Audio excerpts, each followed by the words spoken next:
Bismillahirrahmanirrahim. Elhamdülillahi Rabbil alemin. As-salatu vesselamu ala aşrafil mursalin. Ve ala alihi ve ashabihi ecma'in.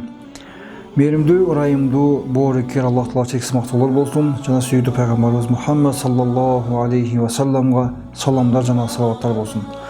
Абу Хурайра риваят кылган хадисте пайгамбар саллаллаху алейхи ва саллам мындай дейт: "Иза култа ли сахибика ансит йаумал жумуа вал имам яхтуб лакад лагаут." Жума намазында имам хутба кылып жаткан кезде сен жаныңдагы адамга жөн отуруп сүйлөбө деген болсоң, сен чындыгында сооптон куру калдың дейт.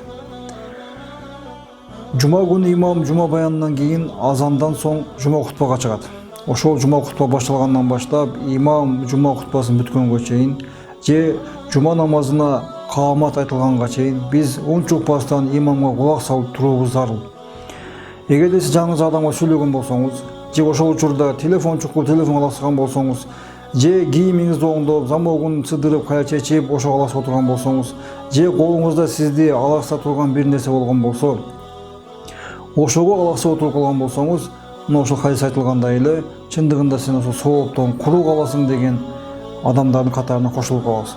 Андыктан жума намазына хутба башталган кезде унчукпастан отуруп, Аллахым бизге ода кылган чоң соопторду толук алып кетүүгө аракет кылалы. Ошондой эле мен дагы баса белгилеп айткым келет, урматтуу апалар, урматтуу эже карындаштар.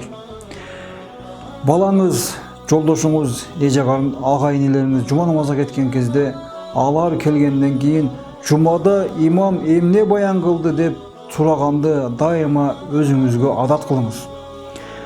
Бул нерсени айтканымдан максат, биздин бир агалардан бири айтат, бир күнү жума намазга барып келсем, келинчегим сурап калды дейт.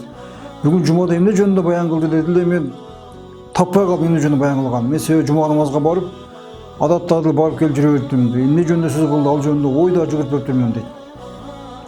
Мына келинчегимдин ушул суроосунан кийин мен ар жума намазга барганда көңүл коюп угуп, ошол нерсени үйгө айтып келчү болдум дейт.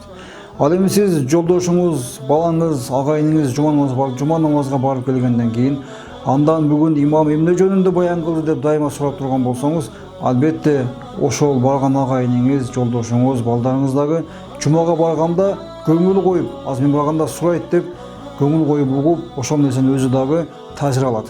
Ошондой эле сизге айтып келген болсо, же эркектер биз жума намаз укканыбызды үйүбүзгө айтып барган болсок, кээ бирде өзүбүз сезбеген абалда өзүбүз таасир алып калабыз, жана башка бирөөлөр дагы бул нерседен таасир алып, канчалык адамдар Аллахым сүйгөн жолду тандап, туура жолго кайтып, Аллахым ошол себептүү хидаят берип, намаз окуп, Аллах сүйгөн пенделерден болуп кетүүсүн эң Кудайдан тилеп өтөбүз. Андыктан дайыма жума намазга барганда жөн эле барып келе бербестен көңүл коюп угуп, уккан сөзүбүздү, уккан баяндарыбызды үй бүлөбүзгө, досторубузга, жакындарыбызга айтып келүүнү адат кылайлы. Elhamdülillahi Rabbil alemin.